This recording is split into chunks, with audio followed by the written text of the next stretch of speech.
کرتے ہیں السلام علیکم. السلام علیکم. وعلیکم السلام. تسلیم صابری صاحب جی بات کر رہا ہوں. کون اور کہاں سے؟ میں بنگلور سے انڈیا سے بات کر رہا ہوں. انیس میرا نام ہے. پھولوں کے شہر سے. جی جی جی مجھے معلوم تھا آپ یہی کہیں گے. اکثر میری آپ سے بات ہوتی ہے. اچھا جی مفتی اکمل صاحب کو اور شاہ صاحب کو میرا بہت بہت سلام اور بہت بہت مبارکباد. مجھے بڑی تسلی ہوتی ہے آپ سے بات کرنے میں. مفتی اکمل صاحب میں آپ کا بہت فین ہوں. کیا کہتے ہیں, شکریہ, محبت ہے آپ کی. میرا ایک سوال ہے.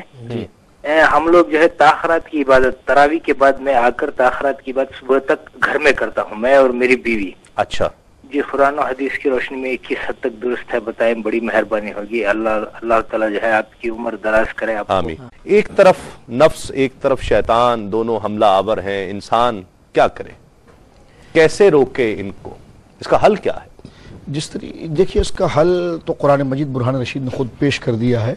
آپ حضور علیہ الصلوۃ والسلام کی تربیت کو دیکھیے کہ وہی لوگ جو کفر کے اندر اور شیطانی خیالات کے اندر اور شیطانی عادات کے اندر ایک عرصے سے مبتلا تھے, آج اگر ہم کسی کی تربیت کرتے ہیں تو ہمارا شاگرد ہمارے سامنے تو نیک اور پارسا بن سکتا ہے, لیکن ہمیں یہ نہیں پتا کہ پچھلی گھر جا کر یہ تنہائی میں اس کی کیا حالت ہوگی. لیکن سید عالم صلی اللہ علیہ وسلم کی تبلیغی باتوں کا انقلاب یہ تھا کہ آپ نے ان لوگوں کو ہدایت کی طرف لایا کہ جن کے دل برسا برس سے گویا کہ بتوں کی محبت میں رچے تھے, بسے تھے, اور ان کو اس سے لذت تھی. پھر دنیا نے یہ دیکھا کہ وہ حضور علیہ الصلوۃ والسلام کے سامنے مطیع فرمان بردار نہ رہے, بلکہ ان کی خلوت کی عبادتیں بھی شریعت مبارکہ کے اندر بڑی حجت بنی. تو سید عالم صلی اللہ علیہ وسلم اپنی تبلیغ کا راز خود بیان فرماتے ہیں کہ یہ اصلاح اور شیطان کے وسوسائے سے ان کو نجات کیسی ملی. فرمایا رأس الحکمت مخافت اللہ, اللہ کا خوف دل میں اگر پیدا کر لیا جائے تو یہی ساری حکمت کی جان اور اساس. اور ایک کالر شامل کرتے ہیں. السلام علیکم. السلام علیکم. السلام علیکم سر. وعلیکم السلام. عاطف بات کر رہا ہوں اسلام آباد سے. جی عاطف صاحب. سر میں یہ کنفرم کرنا چاہ رہا تھا کہ یہ کیبل ٹی وی کا جو بزنس ہے, یہ بزنس سے آیا کیسی آمدنی وہ اس میں آتی ہے, جائز ہے یا کہ اس میں حلال حرام کا جو کوئی سننا ہے اس کے بارے میں اکثر مثلا کئی. ٹھیک ہے, بالکل آپ کو بتاتے ہیں بھائی, بہت شکریہ کال کرنے. اہم چیز یہ ہے کہ اس پر کیسے کنٹرول کیا جائے, اس کو کیسے شیطان اور نفس پر کنٹرول کیا جا سکتا ہے. شاہ صاحب کس طرح اس کو کنٹرول کریں گے؟ دیکھیے ایک تو میں نے الرٹ کیا تھا کہ اس سے بچ کیسے سکتے ہیں. جی ہاں, اس میں پہلی بنیادی بات ہے کہ جب آپ کا دماغ ایک خاص مقصد سے خالی ہوگا تو شیطان اس میں وسوسہ ڈالے گا. قرآن مجید برہان رشید نے سابقہ تمام امتوں کی گمراہی کی جو وجہ بنائی ہے وہ سورہ حشر کے اندر ذکر ہے. وَلَا تَكُونُوا كَالَّذِينَ نَسُوا اللَّهَ فَأَنْسَاهُمْ.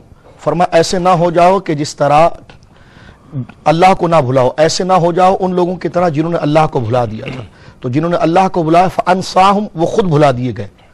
تو جس نے اللہ رب العالمین کے تصور کو, اس کی یاد کو, اس کے حضور جواب دہی کے اس حقیقت کو بھلا دیا تو گویا اس کا دماغ خالی ہوا اور شیطان وہاں پر وسوسہ ڈالتا ہے. امام قرطبی علیہ رحمت نے احکام القرآن میں ایک بڑی پیاری بات لکھی ہے. وہ کہتے ہیں کہ استاد نے اپنے شاگرد سے کہا کہ جب شیطان تجھے بہکائے تو کیا کرے گا؟ تو اس نے کہا کہ میں اس سے بچنے کی کوشش کروں گا. تو کہا کہ اگر پھر دوبارہ بہکائے تو پھر کیا کرے گا؟ تو کہا میں پھر بچنے کی کوشش کروں گا. تو تیسری دفعہ جب کہا تو پھر شاگرد سے کہا یہ سلسلہ تو طویل ہو جائے گا. اچھا مجھے یہ بتاؤ کہ اگر تم ایسی جگہ سے گزر رہے ہو جہاں ایک چرواہا بکری چرا رہا ہے اور ساتھ میں ایک کتا بھی ہے, اور وہ کتا اگر تمہیں بھونکے تو تم کیا کرو گے؟ تو کہا میں اس سے دور ہو جاؤں گا. تو پھر وہی تسلسل ہوا. تو فرمایا اس طرح تو وہ بھونکتا رہے گا, تم دور ہوتے چلے جاؤ گے. تو کہا میں اس کا ایک حل بتاؤں تمہیں. کہا کیا؟ تو کہا بکری چرانے والا جو ہے چرواہے کے پاس اگر تم آ کر کھڑے ہو جاؤ اور اس کی مدد لے لو تو پھر وہ تم سے کتے کو دور کر دے گا. تو فرمایا بلا تشبیہ یوں سمجھو کہ یہ تم اللہ کی یاد کو اپنے دل میں کر دو گے تو شیطان تم سے دور کر دیا جائے گا. کیا کہتے ہیں مفتی صاحب؟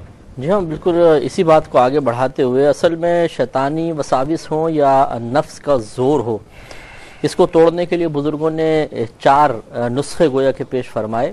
کم کھانا, کم سونا, کم بولنا اور لوگوں سے میل جول کم رکھنا.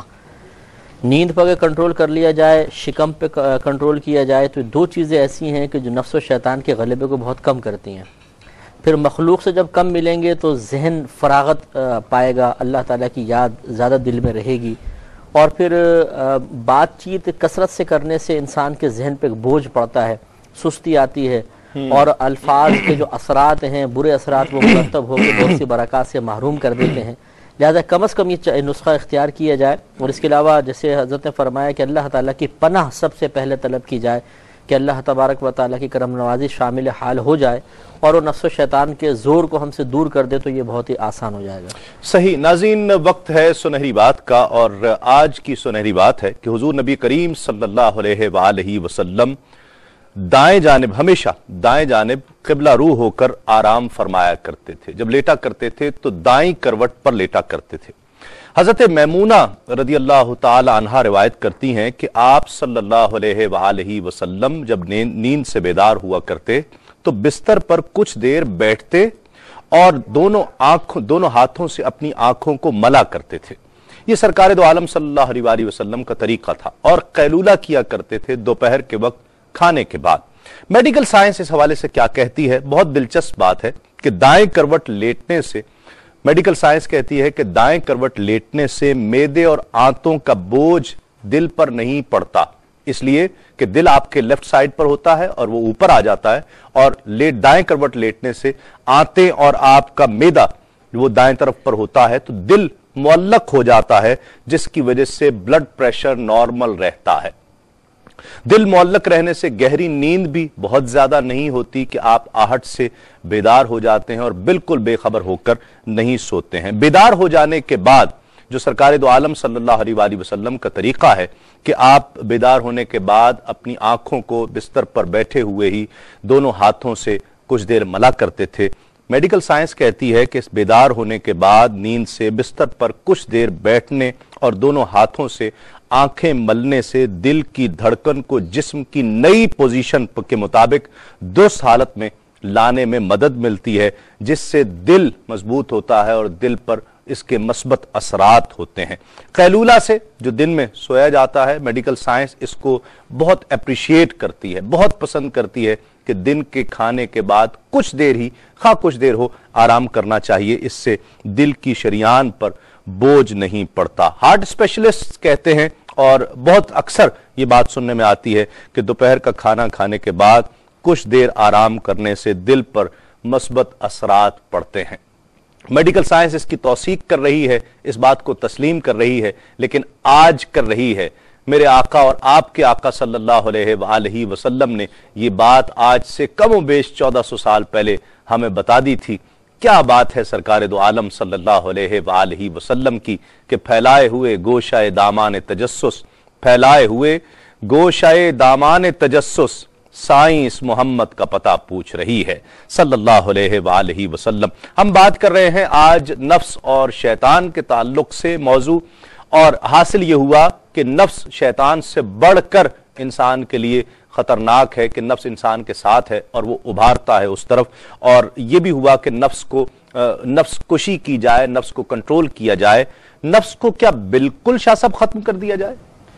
دیکھیے یہ تو ممکن ہی نہیں ہے۔ اس پہ مفتی صاحب نے گفتگو فرمائی کہ اس کا یقیناً ہماری اعتقاد کی جو کتابیں، عقیدے کی کتابیں، علم کلام کی جو کتابیں، اس کو روح سے تعبیر کیا گیا ہے۔ یہ یوں ہے کہ جب نفس امارہ نفس لوامہ کی طرف آ جاتا ہے، نفس لوامہ کہ وہ برائی کی طرف بندے کو، یعنی بندہ برائی کر چکا ہوتا ہے تو اس سے ملامت کرتا ہے کہ تجھ سے کیا غلط کام سرزد ہو گیا اور تو اللہ رب العالمین کو کیا جواب دے گا، تو نفس لوامہ کی باتوں کو پر عمل کرتے ہوئے اور خارج سے جو ہدایت کے اثرات ہے اس کو لے کر بندہ اگر اس پر مثبت ہو جاتا ہے تو پھر وہ مطمئنہ کی طرف بڑھ جاتا ہے۔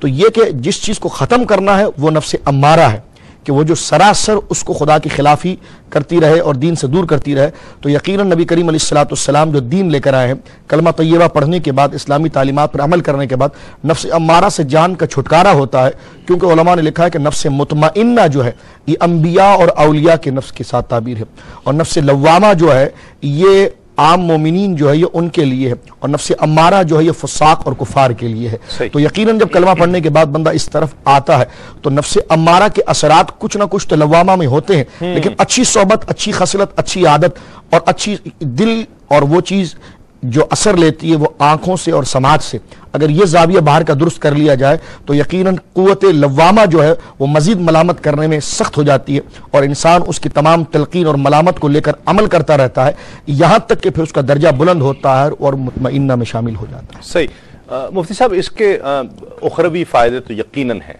دنیاوی فائدے بھی کو ہیں؟ ہاں بالکل، دیکھیے نا، نفس کی خواہشات پر عمل کرنے کی وجہ سے انسان بیماری کی طرف مائل ہوتا ہے۔ سگریٹ کی عادت، نفس کی وجہ سے ہی ہے، پان ہے، گٹکے ہیں، پھر چرس ہے، ہیروئن ہے، شراب ہے، یہ نفس کی وجہ سے ہی تو سب چیزیں ہیں۔ اس طرح پھر برے زنا ہے نفس کی مغلوبیت کی بنا پر، اور بہت سارے افعال و اعمال ایسے ہوتے ہیں جن کی بنا پر انسان بہت سی بیماریوں کا شکار ہو جاتا ہے، اخلاقی اعتبار سے اپنے آپ کو اتنا تباہ کر لیتا ہے کہ معاشرے میں زوال عزت کا سبب بن جاتا ہے۔